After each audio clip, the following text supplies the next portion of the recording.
संजय मिश्रा भैया प्रणाम जी।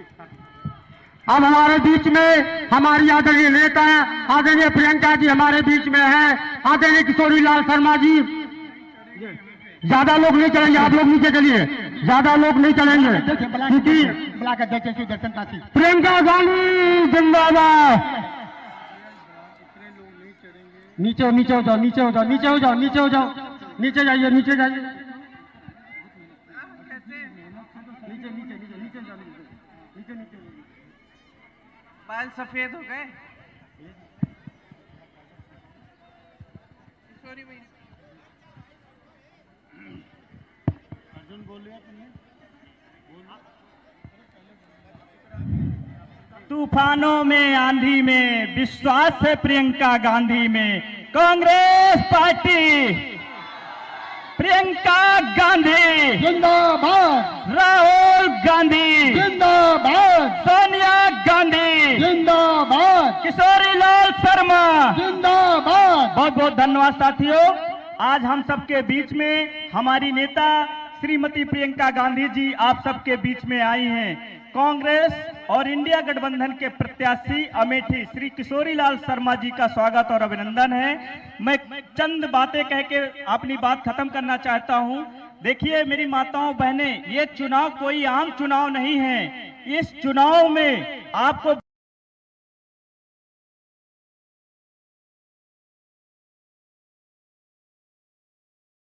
वोट करना है। देखिए हम लोगों की 2019 में जो गलती हुई है उस गलती को दोबारा न हो पाए, इसलिए आप लोग कांग्रेस पार्टी को भारी से भारी मतों से जिताइए। और ये जो मौजूदा सांसद है आपके सामने, आपने देखा होगा कि किस तरह से 13 रुपए किलो शक्कर का झूठा वादा किया था। 400 रुपए का सिलेंडर था, आज की डेट में इनकी सरकार में 1100 रुपए का सिलेंडर मिल रहा है।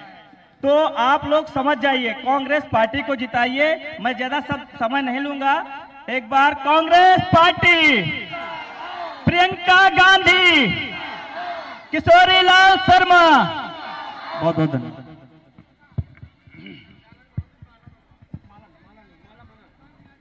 आदरणीय मंच पे आदरणीय प्रियंका जी, अर्जुन पासी जी, संजय जी और हमारे ब्लॉक अध्यक्ष जी और समस्त यहाँ डी ब्लॉक का समस्त हमारा कार्यकर्तागण, नेतागण और हमारी महिलाएं, सबको पहले तो मैं आभार व्यक्त करता हूँ। आज इतनी गर्मी के अंदर आप इतने दिल से प्रियंका जी का इंतजार कर रहे हैं। और मैं एक चीज़ कहना चाहता हूँ आपको, क्योंकि मैं एक सामान्य कार्यकर्ता के रूप में ही आपके बीच आता था। ये जो एक मेरे को अवसर दिया गांधी परिवार ने, विशेष रूप से मैं प्रियंका जी का आभारी हूं कि इन्होंने मेरे को आपके बीच में एक प्रत्याशी के रूप में यहाँ पे लाई है। क्योंकि मैं यहाँ पे एक सोनिया जी के प्रतिनिधि के रूप से यहाँ पे काम करता था, तो इन्होंने कहा, मैंने तो बहुत कहा मैंने इनसे कि भैया सारी जनता तो आपको चाहती है, तो आपको ही लड़ना पड़ेगा। तो इन्होंने कहा कि इतने इलेक्शन तुमने हमको लड़ाए हैं, एक इलेक्शन तुम्हारा हमको लड़ाने दो। तो मैं उस दिन शायद हृदय से दिल भर आया, हृदय से मेरे को लगा कि इससे बड़ा मेरे लिए कोई अवार्ड नहीं हो सकता है कि ऐसा परिवार मेरे पे विश्वास किया इन्होंने। तो मैं ऋणी खास करके हूँ प्रियंका जी का। फिर हौसला भी दिया कि तुम लड़ो, मैं तुम्हारा चुनाव लड़ाने आऊँगी। तो मैंने इन्हीं के भरोसे और आप लोगों का प्यार के भरोसे मैंने इनका आदेश कबूल किया और आपके बीच आ गया। मैं आपको एक वचन देता हूँ कि ये अमानत गांधी परिवार की है और मेरी इच्छा होगी कि गांधी परिवार ही आपके बीच आए। मैं तो एक निमित्त मात्र हूँ और मैं इस धरोहर को वचन देता हूँ कि ऐसे ही संभाल के रखूंगा जैसे इन लोगों ने संभाला, राजीव जी ने संभाला, सोनिया जी ने संभाला, राहुल जी ने संभाला। मैं कोशिश करूंगा, उन जैसा तो नहीं हो सकता हूं, लेकिन कोशिश करूंगा कि मैं उसी रूप में यहाँ पे काम करूं बाकी फिर मेरी बॉस ऊपर बैठी हैं, गलती करूंगा तो मेरा कान भी पकड़ सकती है, इनको अधिकार है। तो आप शिकायत कर सकते हैं, क्योंकि मेरे ऊपर एक भी दरवाज़ा है आपके पास। तो मैं इतना ही कहूँगा कि मैं पुनः परिवार का आभारी हूँ, जिन्होंने आपको के बीच में से कार्यकर्ता को उठा के यहाँ पे टिकट दिया। आभारी हूँ। जय हिंद। अभी प्रियंका जी आपको संबोधित। ये वाला ठीक है, यहाँ सुनाई दे रहा है। किशोरीलाल शर्मा जी, मंच पे उपस्थित मेरे सभी साथी, पदाधिकारी, कांग्रेस पार्टी के पदाधिकारी, प्यारी बहनें, प्यारे भाई, आप सबको की मैं बहुत आभारी हूँ कि इतनी धूप में इंतजार कर रहे हैं। आज कुछ ज्यादा गर्मी है ना? ऐसा लग रहा है, हमें भी ऐसा लग रहा है। सुबह से चल रहे हैं। हमें देर इसलिए हो जाती है कि रास्ते में लोग ठहरते हैं, रोकते हैं, मिलना चाहते हैं, तो इसलिए देर हो जाती है। तो आपने खूब इंतजार किया, इसके लिए बहुत आभारी हैं। अब बताइए, मन बनाया है कि नहीं बनाया है इस चुनाव में क्या करना है? तो बस फिर मैं चलूं?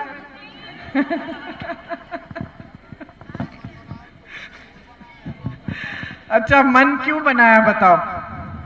कौन बताएगा मन क्यों बनाया? आपका परिवार है इसलिए। और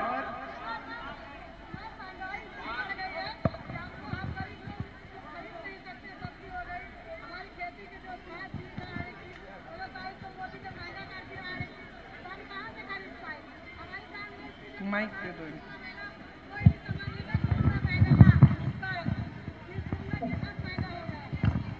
क्या कह रही हैं? कह रही हैं महंगाई इतनी बढ़ गई है। बोलो। सबसे ज्यादा तो मैम ये बात है कि हमारे यहाँ यहाँ पे जो खेती हम लोग करते हैं, इतना ये जानवरों की वजह से हम लोग खेती नहीं कर पाते कि अगर खेत में लेटते भी हैं तो जानवरों की वजह से कितने लोग मारे जाते हैं। और आवारा पशु की जो समस्या आवारा है, पशु की वजह से, और जो हमारे यहाँ पे माताएं एवं बहनें जैसे कोई महिला को जैसे डिलीवरी होती है तो उनको भी सारी सुविधा भी नहीं मिल पाती है। यहाँ CSC पे लेके PSC जिले लेवल पे कोई भी सुविधा नहीं मिलती है कि कोई सुविधा मिल पाए। और पहले कांग्रेस तो आपको मैं पूछना चाहती हूँ आपसे, आपको लगता है कि पिछले 10 सालों से, जब से मोदी जी की सरकार रही है, आपके जीवन में तरक्की आई है? नहीं आई है मैम, कोई भी तरक्की नहीं आई है। हम लोग पहले मैम समूह में काम, जो आवारा पशु की जो समस्या है कब से चल रही है? जब से मोदी जी आए हैं तब से समस्या चल रही है इनकी सरकार पहले से। हम लोग पहले राहुल भैया चलाते थे, समूह चलाते थे, उसमें आप समूह में थी? जी मैम, कितनी भी सारी महिलाएं काम। आपको अच्छा लगता था जो समूह था? मैम बहुत अच्छा लगता था। हम लोग बहुत दूर दूर तक समूह की वजह से घूम आपको मालूम है कि आपके जो सांसद हैं उन्होंने ये कहा कि राहुल जी ने समूह इसलिए शुरू किए क्योंकि आपकी जमीन हड़पनी थी।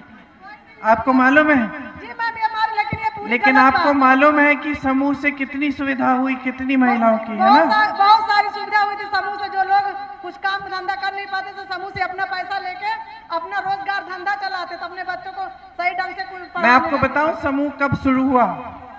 मैं एक बार यहाँ पे, याद है आप लोगों को, याद होगा, अब पता नहीं है ऐसा होता है कि नहीं, लेकिन जब गर्मी का मौसम होता था तो आग जल जाती थी गांव में, याद है? क्योंकि छप्पर ज्यादा होता था, तो छप्पर होता था, छप्पर में आग लग जाती थी। तो एक बार मैं एक गांव में गई, गांव का नाम क्या था किशोरी भैया, जहां हम छप्पर जब सारा जल गया था?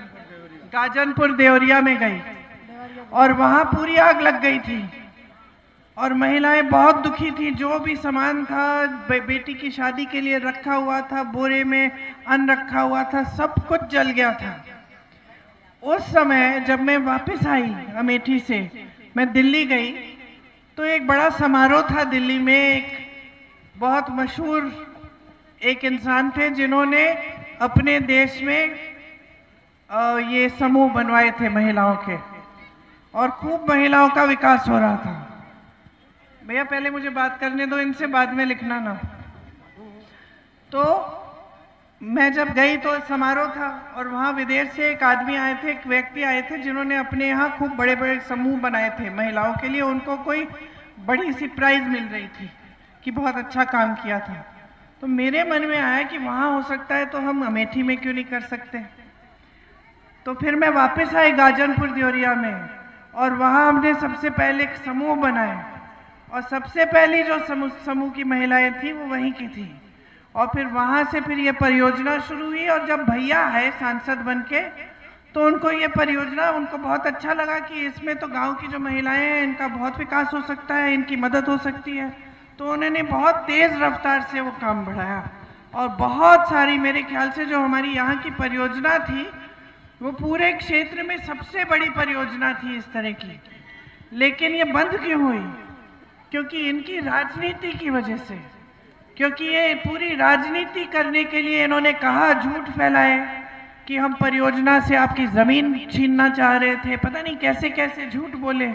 तो आस्ते और फिर केस वेस ये सब किया, तो फिर उसको बंद ही कर देना पड़ा। तो ये परिस्थिति है कि देखो कुछ अच्छा हो रहा है, लेकिन राजनीति के वजह से कोई उस पर आक्रमण करता है और उसके बारे में झूठ फैलाता है, और वो अच्छा काम जो है वो बंद हो जाता है, और जो आपको पहले सुविधा मिल रही थी वो नहीं मिल रही है। तो आपने जो कहा कि आपने मन बनाया है क्योंकि महंगाई इतनी हो गई है। अब महंगाई इतनी हो गई है कि मेरी बहनें आज कुछ खरीद नहीं पा रही हैं। आज दुकान जाती हो तो आधे टाइम खाली हाथ वापस आती हो, या आधी चीजें छोड़ के आ जाती हो कि ये इतनी जरूरी नहीं है तो अगली बार खरीद लेंगे, है ना। आज महंगाई इतनी है कि अगर बच्चा घर पे बीमार पड़ता है उसके इलाज के लिए घबराहट होती है। आज महंगाई इतनी है कि खेती से कमाई नहीं हो रही है। खेती के हर सामान पर मोदी जी की सरकार ने जीएसटी वाली टैक्स लगा दी है। इसका मतलब है खेती के लिए हर सामान जो मिलता है वो महंगा है। खाद वितरण केंद्र जो सरकारी है उनमें खाद भी नहीं मिलता, आपको प्राइवेट में जाना पड़ता है, और प्राइवेट में भी कभी कभी मिलता है, कभी नहीं मिलता है। आपने आवारा पशु की बात की। आवारा पशु की समस्या अब 10 साल होने वाले हैं, ये समस्या है। इसको सुलझाने के लिए किसी ने कुछ नहीं किया है। आप बच्चों को बड़ा करते हैं, शिक्षित करते हैं, मेहनत करते हैं, दिन रात मेहनत करते हैं कि आप कमा कर अपने बच्चों को शिक्षा दिलवाएं ताकि बच्चों को रोजगार मिले बड़े होकर, और आपकी देखभाल हो।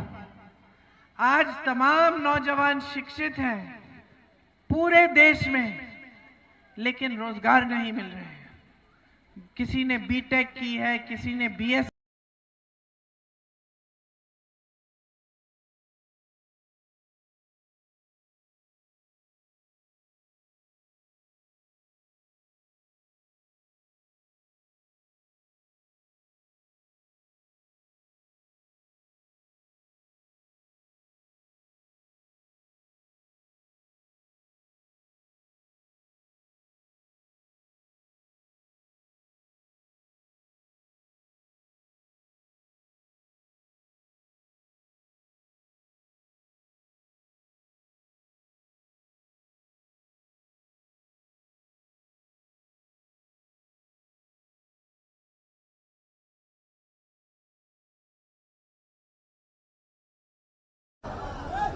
इस संघर्ष को दूर करने वाला कोई नहीं है। मोदी जी ने बहुत बड़े बड़े सपने दिखाए थे, आपको बताया था कि ये सपने साकार होंगे।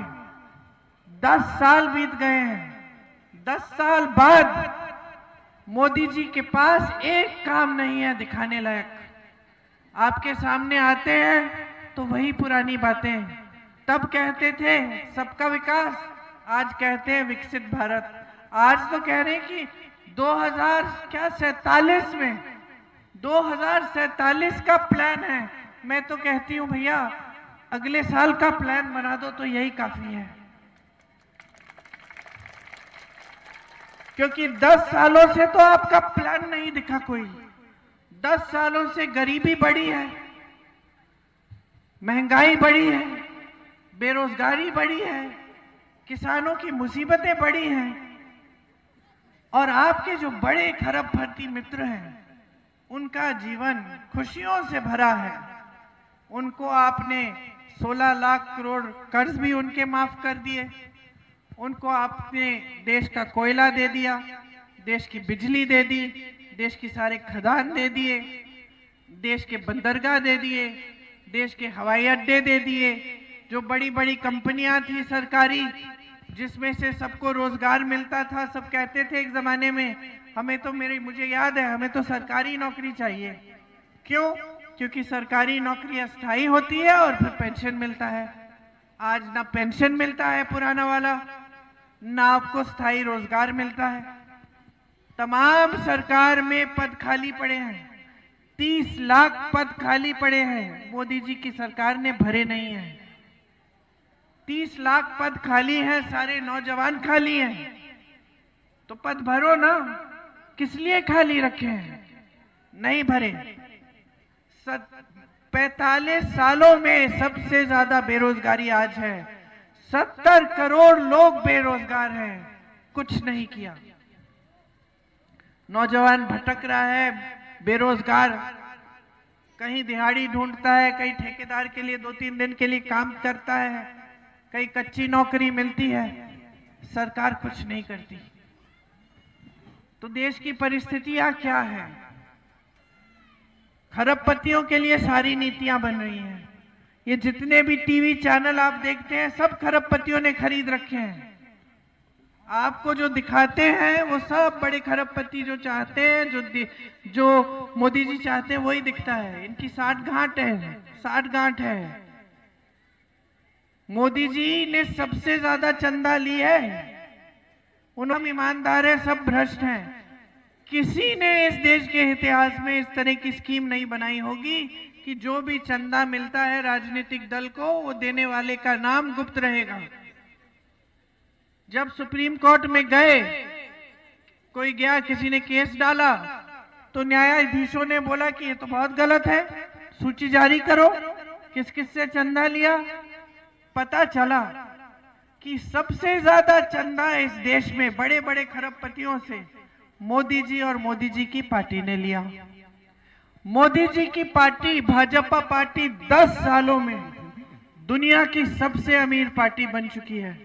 70 सालों के लिए हम आजाद है, कांग्रेस सबसे बड़ी पार्टी रही है, 55 साल से सत्ता में थी, आज तक इस देश की सबसे अमीर पार्टी नहीं बन पाई। इतना चंदा लिया कि 10 सालों में ये एक काम तो आपने किया जो कांग्रेस ने नहीं किया। आपने अपनी पार्टी को सबसे अमीर बना दिया। किस किस से चंदा लिया?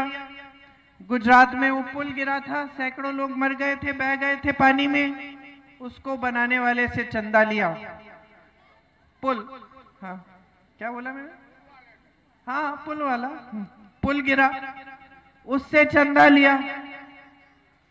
आप सबको वैक्सीन लगी थी, टीका लगा था कोरोना का, 2-2 टीके लगे। आपको याद है वो टीके के साथ जो प्रमाण पत्र मिलता था, उस पे किसका चेहरा था, किसकी फोटो थी? मोदी जी की थी ना। 52 करोड़ चंदा लिया उस कोविड के टीके की कंपनी से। आज पता चल रहा है कि उस टीके पे रिएक्शन होता है कुछ लोगों को, कुछ प्रतिशत लोगों को उस टीके के लगने से हार्ट अटैक हो सकता है। तो कई लोग जो ऐसे ही गिर के मर गए। आज पता चला कि वो टीका भी मार्केट से निकाल दिया गया है। एक ही कंपनी ने पूरे देश के लिए वो टीका बनाया और उस कंपनी से मोदी जी ने 52 करोड़ चंदा लिया। और सुनिए, उन कंपनियों से चंदा लिया जिन पे छापा मारा था। छापा मारा, चंदा लिया, छापे बंद, केस लगाए, चंदा लिया, केस बंद, केस ठंडे बस्ते में, और कहते कि ये ईमानदार है, बाकी सब भ्रष्ट है। और बात समझने वाली क्या है कि ये जो पैसे हैं, ये जो संपत्ति है, ये किसकी है? ये जो 16 लाख करोड़ आपने माफ किए बड़े खरबपति के, कहां से आए? मोदी जी की जेब में तो नहीं थे। कहां से आए? सरकारी बैंकों से। सरकारी बैंक में कौन पैसा डालता है? आप लोग। आप अपनी बचत डालते हैं। आप अपनी बचत डालते हैं सरकारी बैंक में। सरकारी बैंक कर्जा माफ करता है बड़े बड़े खरबपतियों के, एक किसान का कर्ज माफ नहीं करते। कांग्रेस पार्टी कहती है हम किसानों का कर्ज माफ करेंगे, चीखते चिल्लाते हैं कि देखो झूठी पार्टी है, कैसे करेंगे, अर्थव्यवस्था ठप हो जाएगी, पैसे नहीं है। अरे वाह, 16 लाख करोड़ आपके पास है उनके कर्ज माफ करने के लिए, किसान का कर्ज माफ करने के लिए एक पैसा नहीं। चीखते हैं चिल्लाते हैं। छत्तीसगढ़ में कांग्रेस की सरकार थी, किसानों का कर्ज माफ हुआ। राजस्थान में किसानों का कर्ज माफ हुआ। राजस्थान में स्कीम बनी, 25 लाख का स्वास्थ्य बीमा सबको मिलेगा। गरीबों ने अपने हार्ट के ऑपरेशन कराए, एक पैसा नहीं दिया। ये कांग्रेस की स्कीम थी, करके दिखाया। कर्नाटका में महिलाओं के बैंक के खातों में 2-2 हजार रुपए हर महीने प्रदेश की कांग्रेस सरकार आज के दिन डाल रही है। तेलंगाना में डाल रही है। कर्नाटका में महिलाएं बस में फ्री घूम रही हैं, हर जगह तीर्थ यात्रा पे जा रही हैं, रिश्तेदारों से मिलने जा रही हैं। खाली पद भरने का काम कांग्रेस की प्रदेश सरकारें जहां जहां हैं वहां करना शुरू किए हैं। तो देश में क्यों नहीं हो रहा है ये काम? मोदी जी क्यों नहीं कर रहे हैं ये काम? क्योंकि मोदी जी का एक ही सबसे बड़ा काम है आपका ध्यान भटकाना।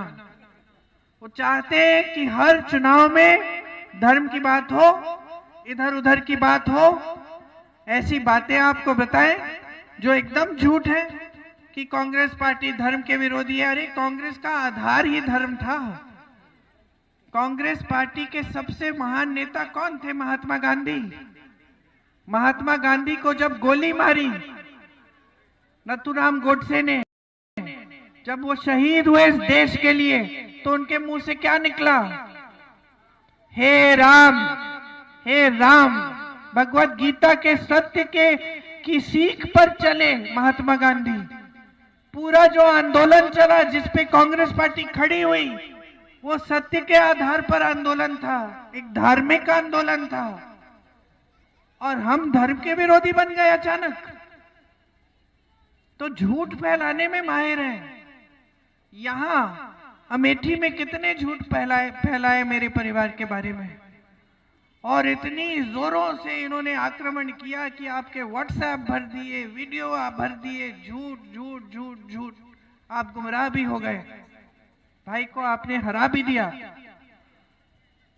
जबकि इतने काम किए थे यहां संसदीय क्षेत्र में। इनका काम ही यह है कि आपको गुमराह करना और गुमराह करके आपका वोट लेना। बहनें बैठी हैं, पिछले चुनाव में मुझे याद है घर के अंदर आए थे, दुरदुरिया कर रहे थे, आपके साथ आए थे और आपसे क्या कराया? भगवान से वचन लो, भगवान को वचन दो कि आप भाजपा को वोट देंगी, दुरदुरिया करा के।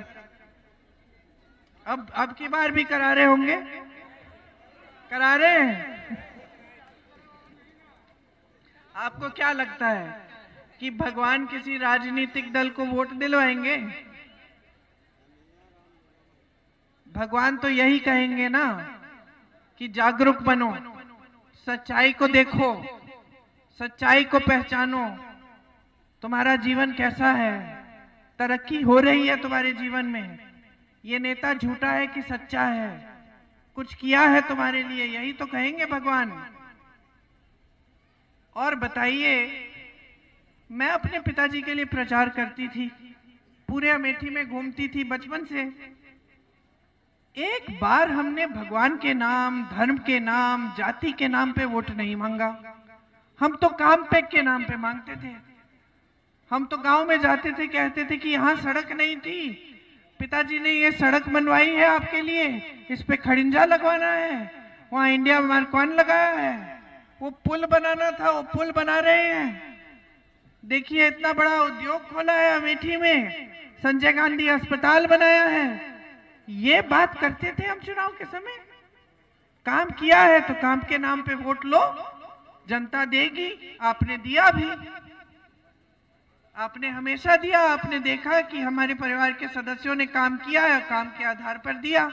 फिर अचानक पिछले चुनाव में ऐसी राजनीति आई कि आपको गुमराह करने वाली राजनीति, झूठ फैलाने वाली राजनीति, इंदिरा गांधी जैसी शहीद को देशद्रोही कहने वाली राजनीति, राजीव गांधी जैसे शहीद जिनके लिए आप रोए, यहां आपके बुजुर्ग रोए, यहां से उनकी अस्थियां निकली, बीच रात में आप खड़े रहे स्टेशन में, आप रोए उनके लिए, उनको देशद्रोही कहते हैं।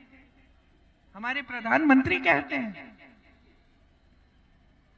सब कुछ कहते हैं, गलत शलत झूठ गुमराह करने वाली बातें आपको बताएंगे कि कांग्रेस पार्टी आपकी भैंस चुराने वाली है, आपके गहने चुरा के किसी और को दे देगी, सब कुछ सारी बातें करते हैं दुनिया भर की, लेकिन रोजगार की बात नहीं करते, महंगाई कैसे कम होगी उसकी बात नहीं करते, आपको आत्मनिर्भर कैसे बनाएंगे वो बात नहीं करते, आप किसानों के लिए कौन सी स्कीम लाए हैं वो बात नहीं करते। क्यों? क्योंकि उनका सारी उनकी जो योजना है वह यही है कि आपको गुमराह करके आपसे वोट लेना है, बस। किसी भी हालत में, किसी भी तरीके से वोट लेके सत्ता में रहना है। और ऐसा भी है कि जब वोट नहीं मिलता है और किसी प्रदेश में कांग्रेस की सरकार आ जाती है तो विधायकों को खरीद खरीद के सरकार गिराते हैं और अपनी सरकार बनाते हैं। सत्ता से इतना प्यार है, सत्ता से इतना प्यार है, छोड़ी ही नहीं जा रही है। अहंकार इतना हो गया है कि जनता के बीच में आया ही नहीं जा रहा है, आपसे पूछा ही नहीं जा रहा है। राहुल जी जो आपके सांसद थे वो 4000 किलोमीटर चले हैं पैदल आपके बीच आने के लिए, कन्याकुमारी से कश्मीर तक पैदल चले, 4 महीनों के लिए रोज चले, उसके बाद यात्रा की मणिपुर से मुंबई तक आपकी समस्याओं को जानने के लिए, समझने के लिए, ये समझने के लिए कि क्या कर सकते हैं आपकी इन समस्याओं को दूर करने के लिए। और एक न्याय पत्र निकाला उन्होंने। न्याय पत्र में क्या लिखा है कि देश भर में हम 25 लाख का स्वास्थ्य बीमा लागू करना चाहते हैं, जैसे हमने राजस्थान में किया था, ताकि आप सबका इलाज 25 लाख तक मुफ्त हो जाए देश भर में। मेरी बहनें बैठी हैं, आपका संघर्ष कोई पहचानता नहीं है, कोई सुनवाई नहीं है। आपने महंगाई की बात की, सामना नहीं हो रहा है, हम समझते हैं। इसीलिए भाई ने न्याय पत्र में लिखवाया कि हर गरीब परिवार की जो सबसे बड़ी महिला है उसके खाते में 8,500 रुपए हर महीने डाले जाएंगे, सरकार देगी।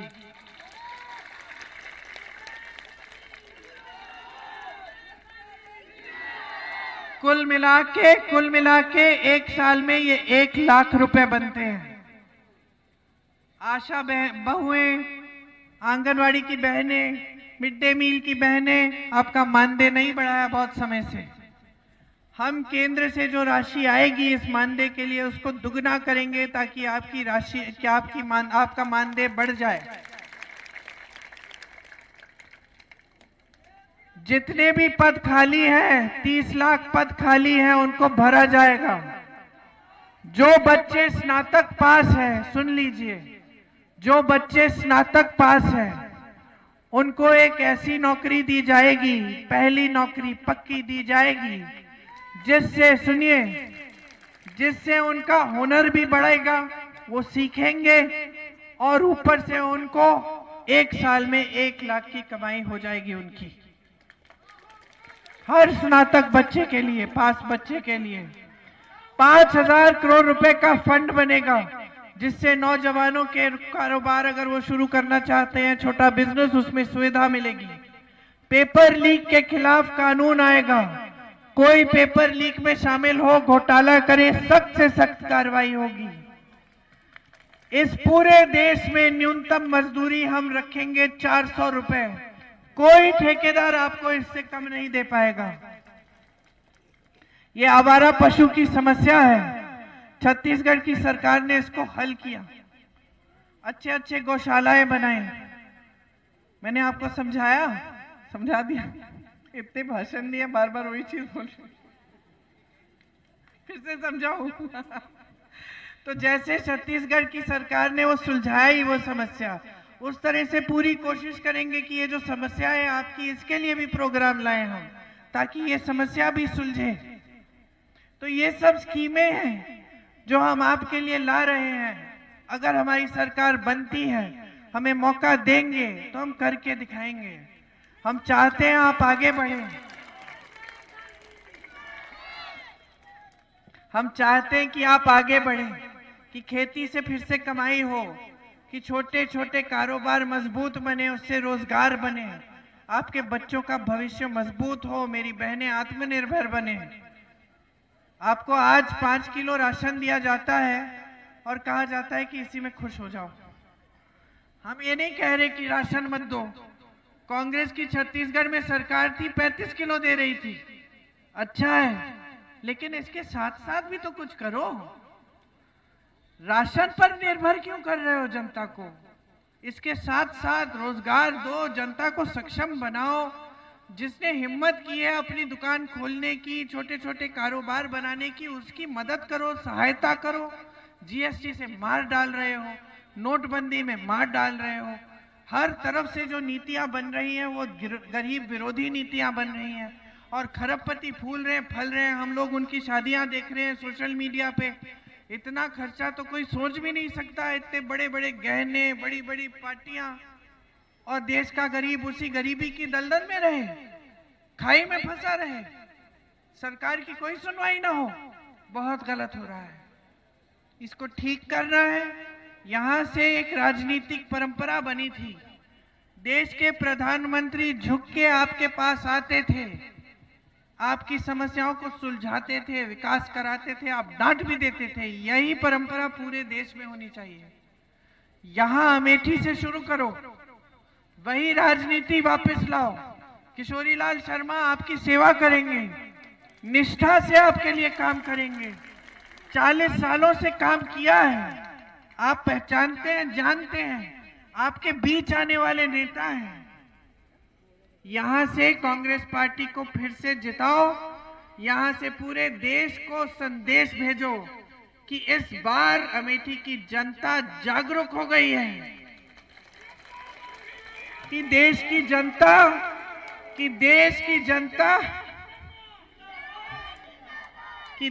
जनता चाहती है कि हर चुनाव जनता के मुद्दों पे लड़ा जाए, कि बेरोजगारी कम हो, महंगाई कम हो, रोजगार के मौके मिले, हम सक्षम हो, हम विकसित हो। आज 2047 में नहीं, आज चाहिए।